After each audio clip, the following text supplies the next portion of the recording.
که برباد دی کور زما استاد مینې که آباد دی نو بس یو اسلام آباد دی. قدرمنو سلامونه مې واخلئ، افسر افغان ما او نن زه په سرخار اسلام آباد کې ناست یم. په چاپیرچل کې زما پښتانه ځوانان او بیا په خصوصي توګه د بټګرام د سیمې هغه زیرک فکرونه دي څوک چې په اسلام آباد کې د خپل علم په بنیاد باندې، د خپل صحافت په بنیاد باندې، د ادب په بنیاد باندې، د سیاست په بنیاد باندې لګیا دي هلې ځلې کوي. ډېر خوشحاله یم چې د پوهانو ځوانانو سره مې لیده کاته کېږي. خو راشد خانه دا خبره د یادونې وړ ده چې دا ځوانان نه یوازې دلته خپل تعلیمونه کوي، سبقونه وایي، بلکې دوی د خپل ادب سره، فرهنګ سره، قام، وطن او خاورې سره یو تړون او مینه هم لري. نو موږ په دې باندې متفق شو چې د پېښور پوهنتون د درشل نه چې موږ د پښتون وطن د ځانګړي صنف ټپې کومه سلسله شروع کړې ده نو هغه به موږ دلته مخ په وړاندې وړو او د ټولو ځوانانو ته دا هم مبارکي ورکومه چې دوی دلته حجره کلتور ژوندی ساتلی دی. خو د دغه هر څه په شا باندې راشده چې کوم زیرک فکر دی او دا خبره زه د زړه نه کومه چې ډېر خوشحاله یم چې د دغسې مشرانو لاس همیشه زموږ په سر باندې وي. دیو موږ ته حجره ښودلې ده، دیو موږ ته روایات ښودلې دي، دیو موږ ته پښتون ډیګنیټي ښودلې ده. نو زه باوري یم چې د اسلام آباد نه به هم زموږ پښتو ژوندی وي، د پېښور نه هم، او دغسې که دا نیوزیلینډ دی، که امریکا ده، که لندن دی، چې چېرته پښتون دی هلته به حجره وي. حجره د ټول کلي شریکه او ډکې کاسې مې د لالي د کوره ځي نه. زمونږ ډېر محترم مشر، موږ ورته احتراما مشر ویو، هغو به د حجرې په اهمیت باندې دوه څلور خبرې وکړي او بیا به دا ټول ځوانان سره زمونږ یوه ټپه کوي. نو ستاسو د لاسونو ډېره پړقا کې محترم مشر.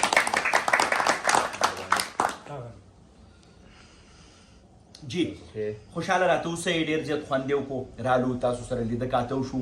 په دې باندې لږه خبره زموږ کتونکو سره شریکه کوي. حجره د پښتنو ځوانانو دپاره، د پښتنو د دې ټول ولس دپاره څومره اهمیت لري او که حجره نه وي نو کوم زیان او تاوان زموږ قام کولی شي؟ بسم الله الرحمن الرحیم. اول خو زه ستاسو په راتلو ډېر زیات نن خوشحاله شلم. زما زړه نه یو خواهش و تاسو سره ملاقات. خوشحاله اوسئ. او زموږ په خاندان چې دی د اسلام آباد کې څه 50 کالونه د پښتنو خدمت کوي او چې خدمت کوي نو دی له حجره لازم ساتي. نو زموږ د حجره تقریبا 50 کالونه آباد ده په اسلام آباد کې. او حجرې چې څو پورې بنیاد نه دی، حجرې په وجې نه موږ د اسلام آباد د پښتنو چې کوم مسایل دي یا مختلف علاقو نه چې کوم پښتانه راځي نو هغه ته موږ په دې حجرې په ذریعې موږ پورې رارسي. که دا حجره زموږ نه وه نو موږ به دوی سره منډه نه شو وهلی، موږ به دوی سره د دوی مسایل باندې به نه پوهېدلو. بیا ټول نه لوی خبره حجره زموږ د ځوانانو نن سبا چې کوم نسل دی زه دا ګڼم چې دوی لپاره ډېر زیات ضروري ده. ولې چې زموږ نوی نسل تاسو کتل دی دا په هر وخت کې لکه موبایل کې ننوتي، په ټلیفون کې ننوتي، لکه دا ټیک دی ضرورت دي، خو یو بل سره تګ راتګ، یو بل سره ناسته دا د حجرې په برکت و. هغه اوس ختم شي. تاسو په کلو وګرځئ، په علاقو وګرځئ، نشته. لکه دا چې موږ یو ځای کېږو که ماسخوتن یوه ګنټه موږ یو ځای کېږو یو حجره یې زموږ نو هغه به ابادي، هغه کلی به ابادي، هغه کلي یو سوچ به بدلي، هغه ځوانانو سوچ به بدلي، هغو مخې ته تلل غواړي.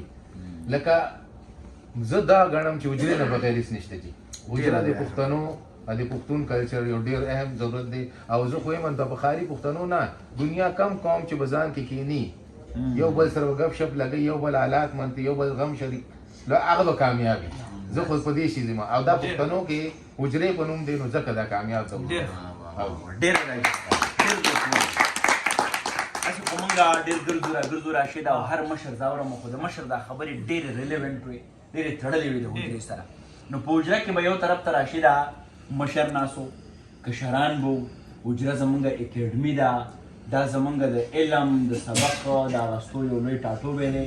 خو بل طرف ته به په حجره کې سیتارو، منګی به و، ټپه به وه او دغسې وایي چې هر څه خو په دغه میلاویږي په وار باندې، خو چیلم ته به مخه نه سي. نو چیلم به په حجره کې نو هغه ټپه به راشده موږ ستا نه اورو، بیا ساحل صاحب ده داسې به چاپېره چورلو. ټپه او پښتون زه دا ګڼم چې ټپه یوازې ټپه نه ده، په دې کې تاریخ پټ دی، جغرافیه پکې پټه ده، نفسیات پکې پټ دي، د پښتنو ټولنیز ژوند پکې پټ دی. نو ستانه به ټپه ورو چې په کم تال دې رونیوه او مخکې به داسې ورځو او اخري ټپه به زه کومه. داسې ده چې ترنم کې به یې نه کوو چې دا ټوله لکان نه ته ترنم کې وکړه چې څوک ترنم کې کولی شي هغه به ترنم کې وکړي، څوک چې تخت اللفظ کولی شي هغه به هغسې وکړي. مسلمانه ته خو یو کار کولی شي نو ته ولې د دې یو ځای ته راغورځېږې چې او که په میوند کې شهید نشوي او ګران لالیا بننګې لدی ساتینا او تر مارګلی بدر سره یما او نور دې په اخوا الله ملش مسافرا. سایل جان او باران لس او کلس رزي وريګا او نمی غنم شتا نه د یار کلی لزما هاي درجار درګیا دا نیمه شپه وی د لونګ دی چرته د پیغلو وطنونه شوي دي. واه واه واه واه واه ارشاد وای باچا خان بیا د جیل راغی ملالې د 400 نه درجار درجار که د لونګ بیو کړي نه وي پیغله خو لکه د لونګ بوتې سینه زمنګ ناست تر سبا دا شاته چې مور ناری وهي هغه د زنا درجار او پر رقیبانو دی اوربل شي زما زبردستا صفت کوو. ډیره ښه ټپه ده ارشاد. شاه ظلمونه پوره نه شوه ګرانه وطن جینکۍ به دي. واه واه واه مشر مشره موږ مشران پکې نه مشران پکې نه بیا راځي کشران راشده اوس به د ټپو واردو. او کدی وطن را سره پرېښو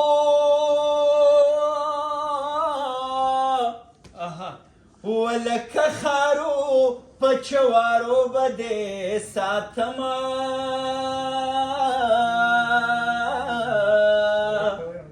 یو وطن مور او پلار خواږوي زه خو دا درې واړه پرېږدم تا سره زما او جارو په منځ دالان کې پرېږده په کوڅه تیر شو یار دې بل وطن ته ځینه او په یاران خپېمان ته وایا وایا یاري دې نه کړې خو پښتو دې نه پرېږدي نه او خلک د پیره لمنه نسي ما د مغروره جانان خپې نیولې دینه او پیر منګل می په سر نسا نسا د منګرو مارانو سیل می په سر زینا او رکالا لیا هیر میں نے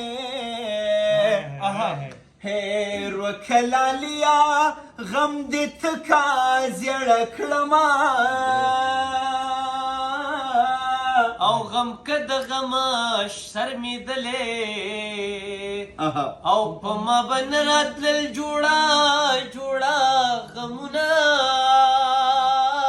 او د حجرې ګټ در باندې پریوزا چې د چلم نچه د خوله کې پاتې شنا او دا ټوله ټاله می در واخلا واخلا چې پشپاله می پاتې نشي پلونا اولاګې دانا نر پچنارنو اولاګې دانا نر پچنارنو او راوړه مال ګل ګل ګل هې راوړه مال ګل ګل ګل اولاګې دانا نر پچنارنو اولاګې دانا نر پچنارنو. ډیره زیاته مننه کومه قدرمنو دا زمونږ د حجرې ښایست دی دا زمونږ د مشرانو هغه علمي بنډارونه دي چې چېرته زمونږ د حجرې خبره کیږي چېرته زمونږ د روایاتو خبره کیږي چېرته زمونږ د قام د وطن د پښتون د آبادۍ خبره کیږي هلته به مونږ خپل د شعر ادب او د ساهو کنټنټ په بنیاد باندې د خپل وطن ټپه هم پوره دنیا ته رسو په دغه باندې به اجازت غواړم راشده چې کتل غزل کړي او خندا غزل کړي د یار خو چې سړی هر ادا غزل کړي یارانو که زما په دعاګانو باندې کیږي الله خو دې دا ټوله پښتونخوا غزل کړي